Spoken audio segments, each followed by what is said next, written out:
ఆదికాండం 24లో అబ్రాహాం పనివాడైన ఎలియేజర్ ప్రార్థనని మనం అక్కడ చూస్తాం. తను ఎలా ప్రార్థన చేస్తున్నాడు?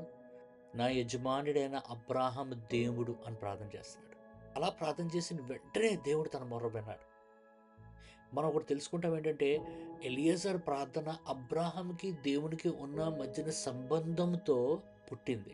ఆదికాండం 18:17లో దేవుడు ఒక మాట అంటాడు, నేను అబ్రాహాంతో ఏమైనా దాయగలనా అని.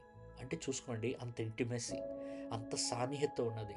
అంటే దేవునికి అబ్రాహాంకి మధ్యన. చాలామంది మనం వాగ్దానం దగ్గరే ఆగిపోతాం. అబ్రాహాము వాగ్దానాన్ని దాటి దేవునితో సాన్నిహిత్యంలోకి ప్రవేశించాడు. అది మనం నేర్చుకోవాలి అబ్రహాం జీవితం ద్వారా. మనకి దేవునికి ఉన్న సాన్నిహిత్యం ఎంతోమంది జీవితంలో ఫ్లో అవ్వడం ప్రారంభిస్తుంది. చాలాసార్లు మనం అనుకుంటాం ఏంటంటే, చాలా గొప్ప ప్రసంగం చెప్తేనే జనాలు దేవుణ్ణి తెలుసుకుంటారని. కానీ అది తప్పు. జనాలకి దేవుణ్ణి చూపించాలంటే మనకి దేవునికి ఉన్న సంబంధం ద్వారా మనం చూపించాలి.